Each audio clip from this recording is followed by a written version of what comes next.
Objeción, su señoría.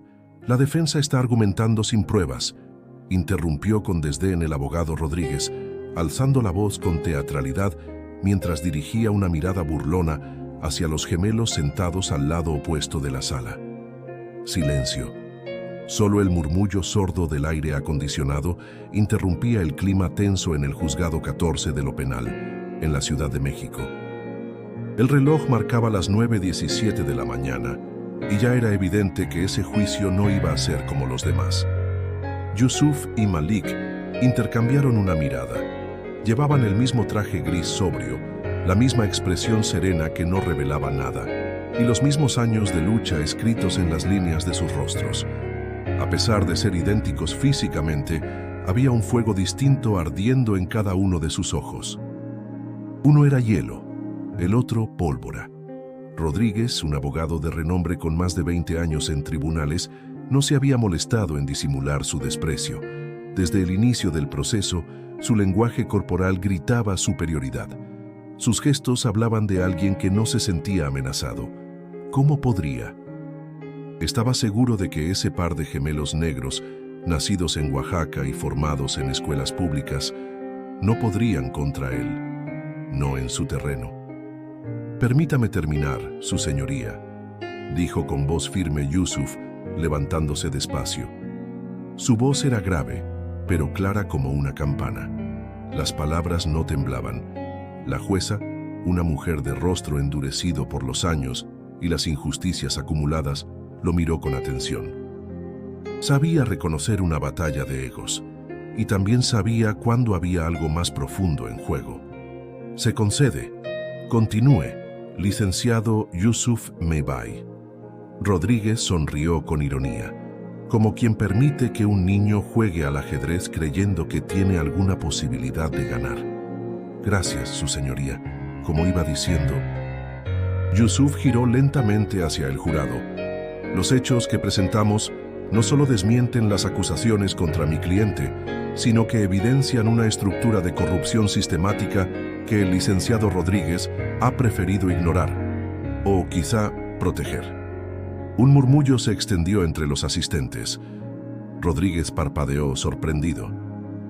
No había esperado que alguien tan fuera de lugar en su mente pudiera cambiar el tono de una audiencia con apenas un párrafo.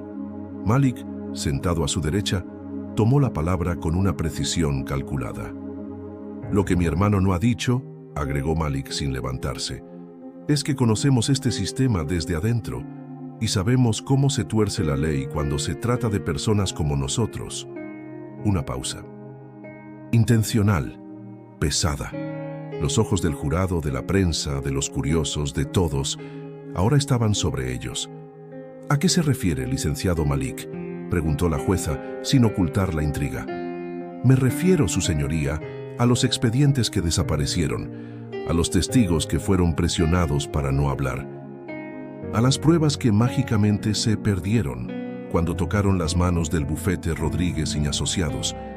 Rodríguez se levantó de un salto. «Eso es calumnia. No tienen pruebas.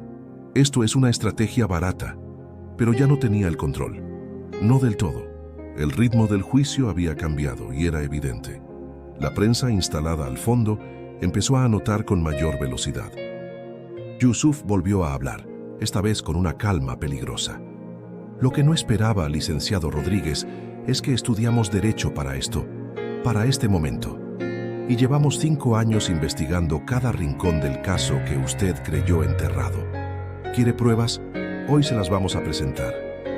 El silencio volvió a caer como una losa sobre la sala. Hasta la jueza parecía contener la respiración.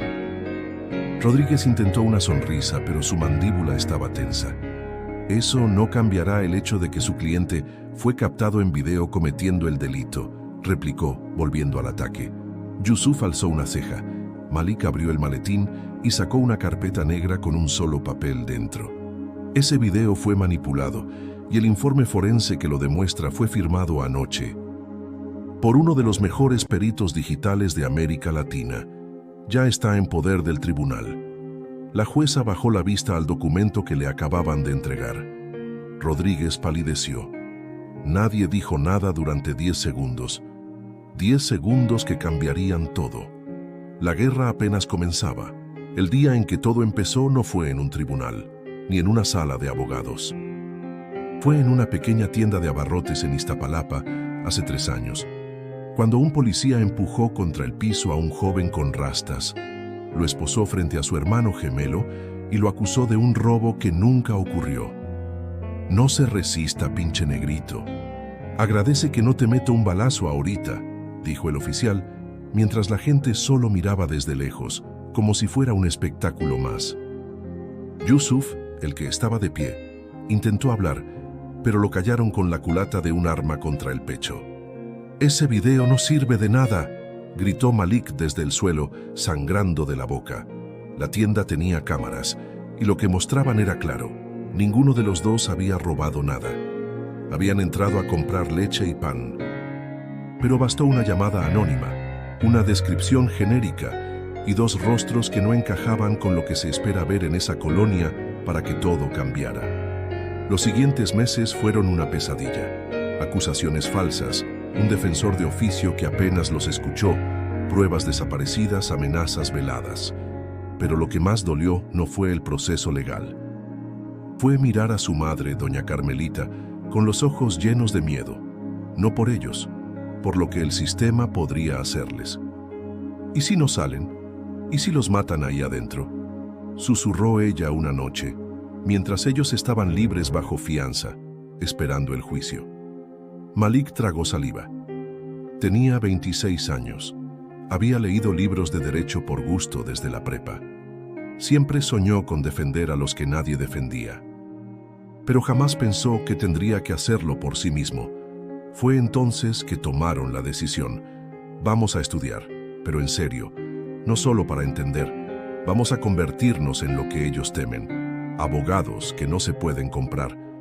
Aunque nos tomen por locos, por ambiciosos, aunque nos tomen por lo que quieran, nosotros ya sabemos lo que somos.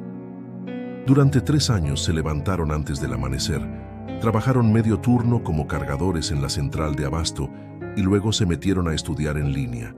Derecho penal, constitucional, jurisprudencias. No importaba si los llamaban payasos, negros resentidos o abogados de YouTube. Lo que importaba era que no iban a rendirse, hasta que llegó el caso de Ernesto Gálvez. Un joven indígena acusado de agredir a un empresario en la colonia Roma. El caso tenía todas las señales de ser una cortina de humo. Pruebas débiles, una víctima poderosa y un abogado estrella del otro lado. Rodríguez. Los hermanos sabían que meterse ahí era peligroso, pero también sabían que nadie más lo haría. Si logramos demostrar lo que hay detrás, no solo ayudamos a Ernesto. Destapamos algo mucho más grande, dijo Yusuf con la mirada fija en la computadora donde revisaba documentos filtrados de la fiscalía.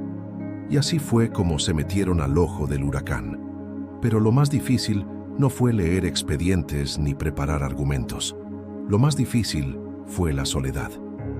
Porque a pesar de las redes sociales, de los videos que comenzaron a publicar explicando el caso, de los cientos de mensajes de apoyo que decían «Ustedes son el futuro», lo cierto es que afuera seguían siendo 2 tipos negros, con apellido africano, que despertaban más desconfianza que admiración. Una noche, después de una larga jornada de estudio, Malik se quedó viendo la ventana. Llovía. Las gotas marcaban surcos en el vidrio. «¿Crees que esto va a valer la pena?», preguntó sin mirar a su hermano. Yusuf no respondió de inmediato. Estaba sentado en el suelo, rodeado de carpetas. «No lo sé, pero si no lo intentamos, seguro que no va a cambiar nada». Malik asintió. La última vez que habían dudado de sí mismos fue cuando su padre, el viejo Baba, les dijo antes de morir: «Nunca dejen que los hagan sentir menos. México es su casa tanto como la de cualquiera. Luchen con la cabeza, no con los puños». Esa frase se les clavó en el alma. Por eso, cuando entraron a esa sala de juicio, 3 años después de la tienda en Iztapalapa, no eran solo 2 abogados novatos. Eran 2 hombres con cicatrices que no se veían, con razones que pesaban más que los trajes que llevaban puestos. Y en ese momento, mientras Rodríguez empezaba a perder terreno, Ellos sabían que era apenas el inicio. La guerra no se peleaba solo con leyes, se peleaba con dignidad. Rodríguez llegó al tribunal al día siguiente con una sonrisa forzada y unas ojeras que ni el maquillaje más caro pudo disimular. La noche anterior había sido un desfile de llamadas frenéticas a sus contactos, intentos desesperados de invalidar el informe del perito forense y gritos en privado contra su propio equipo legal. ¿Cómo carajos no supimos que esos dos tenían ese documento? Bufó al teléfono golpeando el escritorio con el puño cerrado. Su asistente tartamudeó una excusa que él ni escuchó. Ya no era solo un juicio para él, era una amenaza directa a su prestigio. El tipo de amenaza que podía arrastrarlo desde su cómoda oficina en Polanco hasta una celda si las cosas salían mal. Porque cuando alguien como Rodríguez cae, no cae solo, y él lo sabía. En la sala de audiencias el ambiente estaba distinto. Los medios habían duplicado su presencia. Algunos incluso hacían transmisiones en vivo desde los pasillos y los hashtags ya corrían por Twitter. Los gemelos del juicio, justicia para Ernesto, Rodríguez en problemas. Yusuf revisaba sus notas sin levantar la mirada.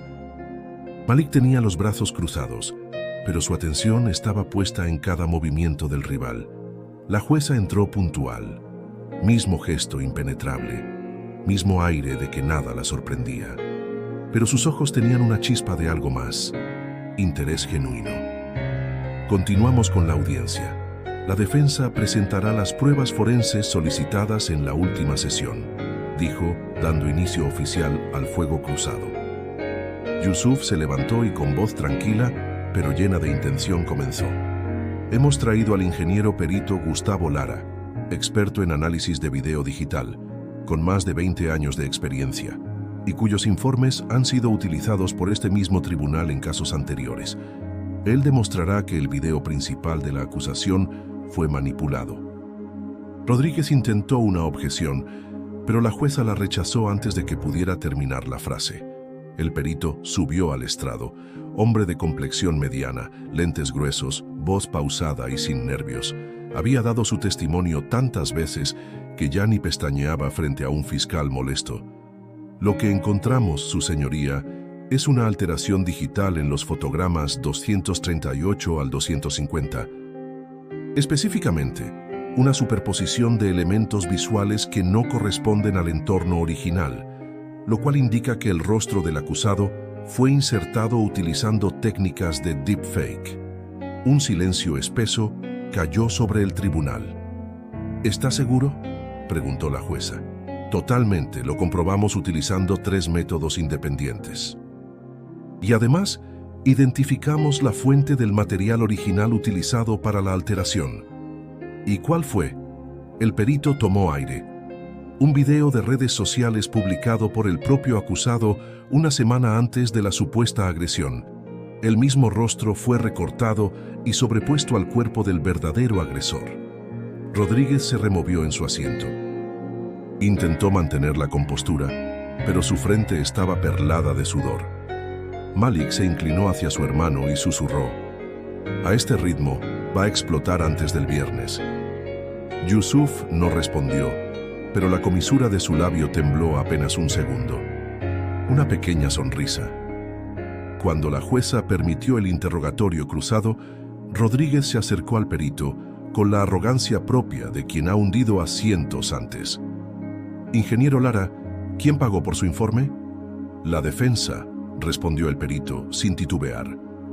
¿Y no le parece que eso compromete su imparcialidad? No, licenciado, porque el método científico no se compra, se demuestra. Rodríguez dio un paso atrás. El jurado asintió sutilmente. Fue una estocada limpia. A la salida del tribunal, la prensa se abalanzó sobre los hermanos. Pero ellos no hablaron. Ni una palabra. Se metieron al viejo coche churu gris que aún conservaban desde la universidad y se alejaron sin mirar atrás. Esa noche, en su pequeño departamento de la colonia Doctores, Malik abrió una cerveza y se sentó frente a la computadora. «Mira esto», dijo girando la pantalla hacia Yusuf. Era un mensaje directo en redes sociales. Mi hijo lleva 1 año detenido por algo que no hizo. Vi cómo ustedes defendieron a ese chavo. ¿Creen que podrían ayudarme? Yusuf lo leyó con calma. Luego otro. Y otro. Decenas. Gente que nunca habían conocido, pero que reconocía en ellos algo que no habían visto en abogados antes. Empatía real. Rabia dirigida. Ganas de cambiar las reglas. Malik tragó saliva. ¿Y si no paramos aquí? No vamos a parar, respondió Yusuf serio. Pero primero tenemos que terminar esto. Rodríguez no se va a quedar quieto. Y tenían razón, porque esa misma noche, Rodríguez hacía su última llamada del día. Tengo un contacto en la fiscalía. Necesito que desaparezca ese testimonio antes del lunes. El lunes amaneció gris. Una llovizna espesa envolvía la Ciudad de México y la humedad parecía pegarse a la piel como una advertencia. A las 8:45 am, Yusuf y Malik llegaron al tribunal. Su ropa estaba impecable, pero sus rostros eran más serios que de costumbre. El mensaje que habían recibido a las 3:12 am los había dejado en vela. Era un correo anónimo, sin firma, solo un asunto. No se confíen. Adjunto venía un archivo en PDF, un acta de retractación firmada supuestamente por Gustavo Lara, el perito. Declaraba que su informe tenía errores de interpretación y que no podía garantizar la autenticidad de sus hallazgos. «Esto es un montaje», dijo Malik, con la mandíbula apretada. «Obvio. Pero si ya tienen esto preparado es porque están desesperados», respondió Yusuf. Rodríguez no planea perder limpio. Caminaron hacia la sala sin decir más. Sabían que cualquier paso en falso podía costarles todo. En la entrada, la jueza los detuvo. «Licenciados, necesitamos hablar en privado antes de reanudar la audiencia», dijo con tono grave. Una pequeña sala lateral se convirtió en escenario de tensión. «Recibimos esta acta de retractación en la madrugada, directamente de la Fiscalía», explicó la jueza, colocando el documento sobre la mesa. «Dado el momento en que fue entregada, necesito confirmación directa del perito antes de decidir su validez». Yusuf asintió. «La Fiscalía está actuando fuera de procedimiento. Esa acta no es válida si no viene con una declaración directa del ingeniero Lara frente al tribunal». «Lo sé», dijo la jueza entrecerrando los ojos. «Por eso lo mandé llamar. Está en camino». Rodríguez entró minutos después. Su semblante había cambiado. Ya no era el hombre seguro de sí mismo. Ahora parecía alguien aferrado a un hilo, dispuesto a hacer cualquier cosa para no caer. «Señoría, es claro que el perito está reconsiderando sus conclusiones.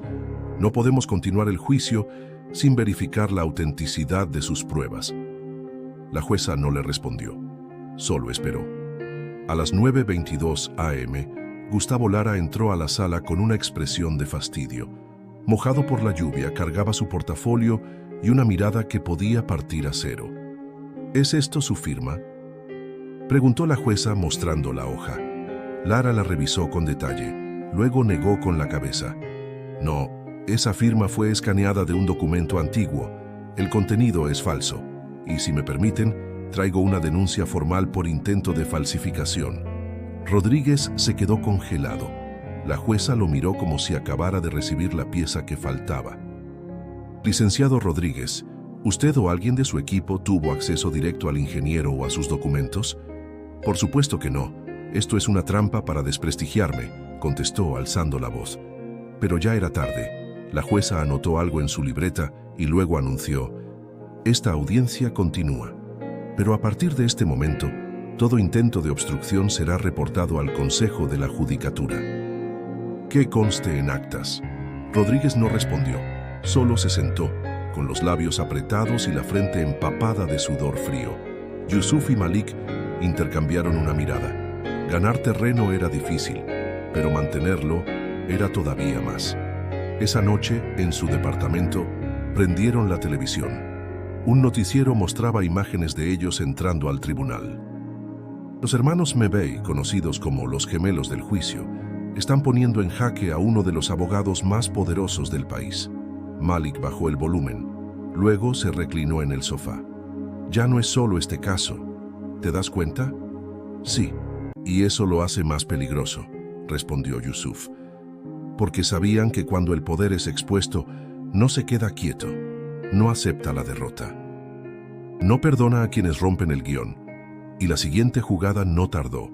El martes por la mañana, mientras preparaban los últimos documentos para el cierre de la audiencia, tocaron a la puerta. Malik abrió. 2 hombres con credenciales oficiales de inspección fiscal les entregaron una notificación. El documento decía que estaban siendo investigados por posible evasión de impuestos.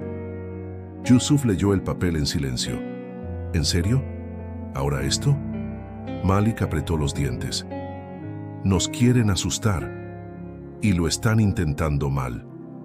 Rompieron el silencio de la mañana con una carcajada breve y seca, porque aunque dolía, aunque era injusto, también era una señal. Estaban tocando fibras reales, estaban incomodando al sistema, y eso significaba que iban por buen camino. ¿Te das cuenta de que hay gente que ya nos ve como héroes?, preguntó Malik mientras cruzaban la calle rumbo al tribunal. Eso es justo lo que más me preocupa, respondió Yusuf sin detenerse. A los héroes los ponen en murales, pero también los entierran temprano. El aire estaba espeso esa mañana. No por la humedad ni por la contaminación, sino por algo más sutil. Una tensión que se sentía en las miradas, en los silencios, en la forma en que los guardias del juzgado ya no los saludaban igual. Adentro, la sala estaba más llena que nunca. Reporteros, estudiantes de derecho, activistas, hasta uno que otro político disfrazado de espectador. Todos querían ver si los gemelos lograrían lo imposible, derrumbar a Rodríguez en su propio terreno. El juicio entraba en su etapa final. Ese día, Rodríguez tenía que presentar su último testigo, pero algo no cuadraba. La jueza miró a su reloj. Licenciado Rodríguez, su testigo ha sido llamado 2 veces. ¿Dónde está? Rodríguez se puso de pie, ajustando su saco con torpeza. Señoría, el testigo sufrió un percance médico esta mañana. No podrá asistir. ¿Tiene constancia oficial? Estamos en proceso de conseguirla. La jueza frunció el ceño. Sabía que era mentira. Todos lo sabían, pero no lo dijo. Solo anotó en su libreta y dio paso a la defensa. Yusuf se levantó con paso firme. Señoría, la defensa solicita autorización para mostrar material audiovisual complementario. Se trata de una grabación obtenida con el consentimiento de una de las trabajadoras del despacho, Rodríguez y Asociados. Rodríguez se puso pálido. Objeción. Esa prueba no fue anunciada con antelación. La jueza levantó la mano. Se concede, pero necesito escuchar primero de qué se trata. Malik se levantó esta vez con el control remoto del proyector en la mano. Es una grabación de una conversación entre el licenciado Rodríguez y su cliente, el empresario Javier Murillo. En ella se discute la estrategia para fabricar el video incriminatorio que ya fue desmentido por el perito. «¡Eso es ilegal!», gritó Rodríguez fuera de sí. «No, licenciado», intervino la jueza. Si fue grabado por una tercera persona presente en la conversación y con consentimiento, es admisible. El video comenzó. Una sala de juntas elegante. Rodríguez sentado, Murillo a su lado. Voz distorsionada, pero clara. «Tenemos que acabar esto rápido. Ese chavo no puede quedar libre. El video va a servir, si lo hacemos bien nadie va a sospechar». El murmullo en la sala se volvió un susurro colectivo de incredulidad. Rodríguez intentó apagar el proyector, pero un oficial del tribunal se interpuso. Cuando terminó la grabación, la jueza habló sin levantar la voz.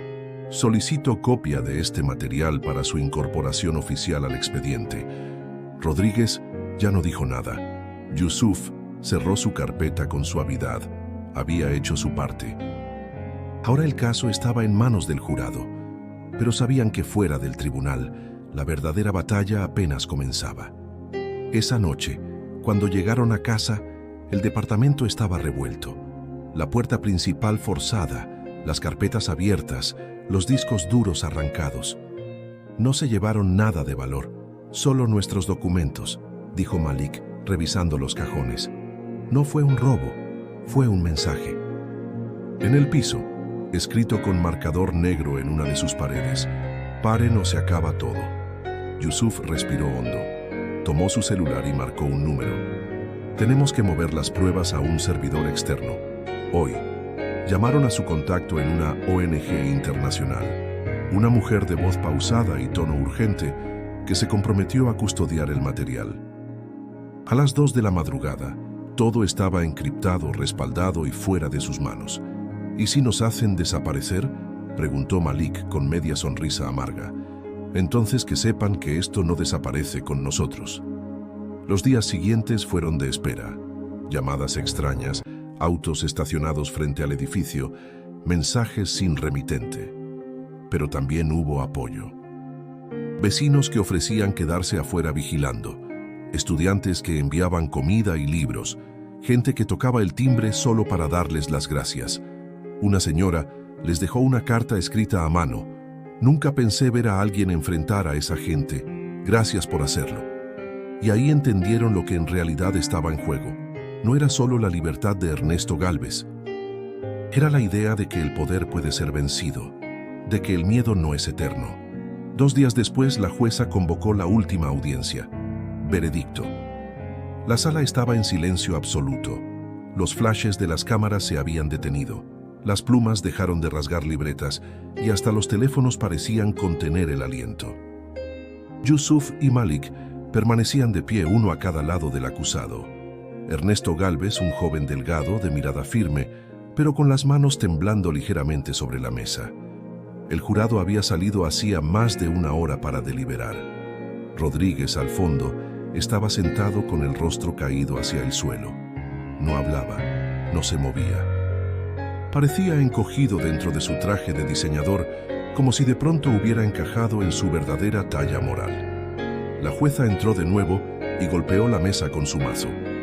Ha llegado el jurado, todos de pie, 12 ciudadanos, hombres y mujeres de diferentes edades.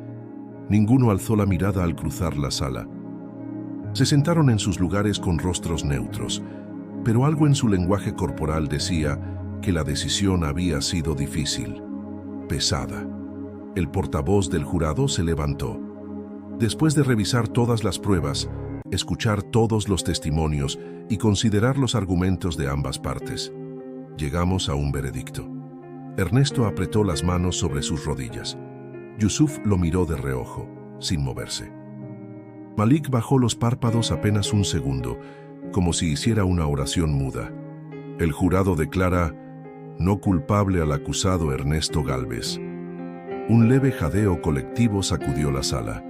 Ernesto se llevó ambas manos a la cara y comenzó a sollozar, en silencio, como quien apenas empieza a creer que está despierto. Malik le colocó una mano en el hombro. Yusuf sonrió, no una sonrisa amplia ni triunfal. Fue algo leve, profundo, íntimo. Rodríguez, por su parte, no se movió. La jueza miró al jurado y luego a los abogados. El tribunal agradece a las partes su participación. Este caso queda cerrado. El mazo golpeó por última vez, pero el juicio, aunque terminado, había dejado algo encendido que ya nadie podía apagar. Afuera, el juzgado era un hervidero. Cámaras, periodistas, gente común con pancartas que decían justicia real. Gracias, gemelos. No más montaje. No era una protesta. Era una celebración que parecía más bien una protesta camuflada. Los hermanos salieron tomados del brazo con Ernesto en medio. No dijeron nada, solo levantaron el rostro al cielo nublado. Un reportero extendió un micrófono. Licenciado Yusuf, ¿tiene algo que decir al país? Yusuf lo pensó un instante. Esto no es una victoria personal, es una advertencia. El sistema legal no debe tener dueños, y quienes lo usan para aplastar a otros están en su cuenta regresiva. Las cámaras registraron cada palabra. Malik no dijo nada, solo levantó el puño una sola vez, con fuerza, sin rabia, solo verdad. Pero esa misma noche, la televisión mostró otra imagen. Rodríguez saliendo por la puerta trasera del tribunal, rodeado de 2 escoltas, evadiendo preguntas, entrando a un auto con vidrios polarizados. Y luego, una noticia. La Fiscalía General de la República ha iniciado una investigación formal contra el abogado Carlos Rodríguez por presunta falsificación de pruebas, manipulación de testigos y obstrucción de la justicia. En su departamento, los hermanos vieron el noticiero sin celebrar. No era una fiesta, era una cuenta que por fin comenzaba a saldarse. Yusuf apagó la televisión y se quedó mirando el reflejo negro en la pantalla. ¿Y ahora? Malik, desde la cocina, respondió sin dudar. Ahora hacemos algo más grande. Yusuf giró hacia él. ¿Qué tienes en mente? Malik trajo una libreta. La abrió sobre la mesa. Una red legal. Gente como nosotros, de barrios como el nuestro. Abogados jóvenes, estudiantes, activistas. Nada institucional. Nada corruptible. Solo manos, cabezas y convicción. ¿Y la vamos a financiar con qué? ¿Con nuestros memes? Yusuf bromeó, pero sin reír. Malik soltó una carcajada breve. Tenemos más gente de nuestro lado de lo que crees. Ya nos escribieron desde Monterrey, desde Guerrero, desde Chiapas. Quieren aprender, ayudar, organizar. Yusuf asintió lentamente. Entonces no lo hagamos por venganza. Hagámoslo por los que vienen después. Esa noche abrieron un canal con un solo video. Ellos dos, frente a una pared blanca, diciendo: si alguna vez pensaste que la ley no te protege, escríbenos. No prometemos milagros, pero sí que vamos a pelear contigo. El video se hizo viral en horas, y sin buscarlo, sin planearlo, los gemelos se convirtieron en algo más que abogados. Se volvieron símbolo. Y los símbolos, cuando son reales, no necesitan permiso para existir. La abarrotera que había sido el escenario de su primer humillación ahora era otra cosa. Doña Marta, la dueña, los reconoció en cuanto entraron. Los gemelos, los de la tele, dijo con una mezcla de orgullo y vergüenza. Perdón, hijos, yo no hice nada ese día. Yusuf le sonrió con amabilidad. Usted no nos empujó. Y ahora nos está mirando a los ojos. Eso ya es hacer algo. Malik pidió 2 cafés de olla, como cuando eran adolescentes. Se sentaron en la misma mesa junto al ventanal. El barrio no había cambiado mucho. Calles con baches, paredes grafiteadas, el mismo puesto de tacos en la esquina. Pero había algo en el aire, como si ahora la historia se respirara diferente. Desde el juicio habían recibido más de 600 correos, historias de abusos, detenciones ilegales, extorsiones, silencios rotos. La mayoría no quiere que les resolvamos el caso, dijo Malik, deslizando el dedo por la pantalla de su celular. Solo quieren que alguien los escuche. Y eso es justo lo que nunca les dieron, murmuró Yusuf. Una oreja sincera, un lugar. A las 2 semanas del veredicto, abrieron la primera sesión de formación para estudiantes de Derecho y egresados sin empleo. Usaron el patio techado de la vecindad donde vivieron de niños. 20 sillas, un pizarrón blanco y una promesa: enseñar a defender sin venderse. Bienvenidos a Defensa Popular, anunció Malik el primer día. Aquí no se trata de lucirse, se trata de resistir. Una joven levantó la mano. Se llamaba Karina, tenía 23 años y voz firme. ¿Qué pasa si el sistema nos aplasta antes de lograr algo? Yusuf la miró con calma. Entonces dejamos huella, pero si no lo intentamos, ni siquiera sabrán que pasamos por aquí. Las clases crecieron rápido. De 20 pasaron a 50, luego a 100. Gente en Oaxaca, Veracruz y Tijuana pedía transmisiones en vivo. Pronto se organizaron en células virtuales y presenciales. No había uniformes ni jefes, solo principios. Y eso, en un país cansado de jerarquías corruptas, era revolucionario. Una tarde, en plena capacitación, un señor mayor se acercó con un sobre en la mano. Esto es para ustedes. Lo juntamos entre varios. No es mucho, pero es limpio. Y dentro, billetes arrugados. 200, 500, hasta monedas de 10. Gente que no tenía mucho, dándoles lo poco que podían.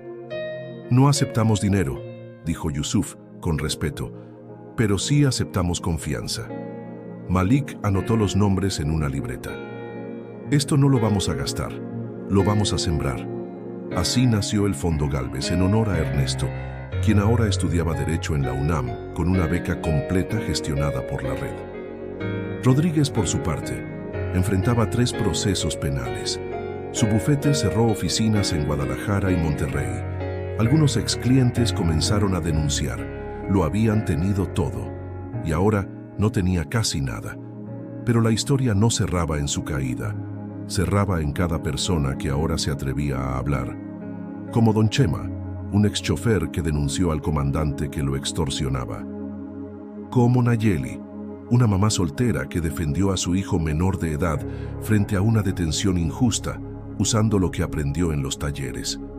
Como los gemelos Mibay, que no olvidaban de dónde venían. Una noche, ya tarde, Malik se quedó viendo la pantalla de su laptop. Yusuf estaba dormido en el sofá, agotado. Abrió una carpeta. Plan Etapa 2.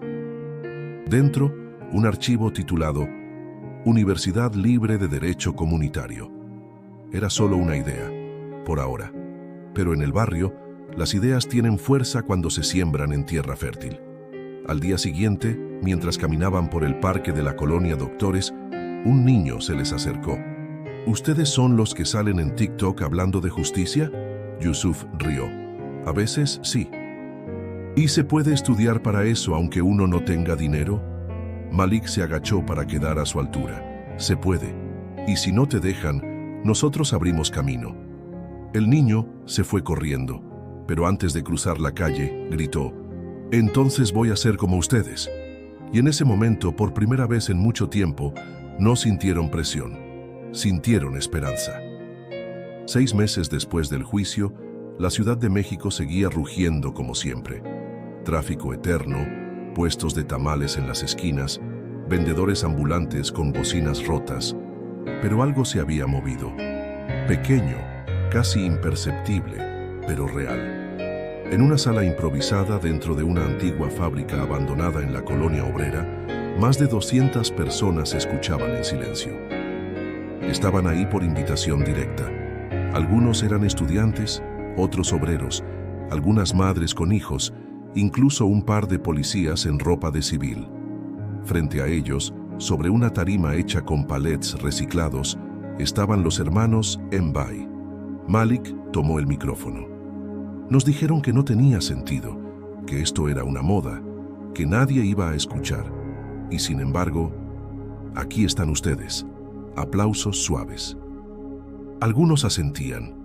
Otros simplemente sostenían el aire como quien sabe que está viviendo algo histórico. Yusuf siguió. No vinimos a pelear contra la ley. Vinimos a recuperar lo que nos pertenece. El derecho a ser tratados con dignidad, a conocer nuestros derechos, a exigir justicia sin tener apellido poderoso. Al fondo, Karina, la joven que había preguntado si el sistema los aplastaría, ahora coordinaba un equipo jurídico que atendía a víctimas de violencia institucional. A su lado, Ernesto Gálvez ayudaba a una señora a llenar un formulario. Esa noche, anunciaron oficialmente lo que durante meses habían preparado con cuidado. La Red Nacional de Defensa Popular se expandía a 10 estados del país. Un mapa en la pared mostraba puntos rojos en Veracruz, Puebla, Oaxaca, Chiapas, Guerrero, Jalisco, Yucatán, Sonora, Baja California y Ciudad de México. Malik bajó del escenario, caminó entre la gente y colocó una hoja en la mesa principal. Un documento firmado por 123 voluntarios. Un pacto. Esto no es un partido, no es un movimiento político, es una red sin rostro ni líderes. Cualquiera que sepa enseña, cualquiera que sufra es escuchado, cualquiera que abuse será expuesto. Fuera del lugar, las calles seguían igual de caóticas, pero por dentro, quienes estuvieron ahí sabían que algo acababa de empezar. 3 días después, los hermanos fueron invitados a una entrevista en vivo en uno de los canales más vistos del país. La conductora, elegante y aguda, no perdió tiempo en ir al grano.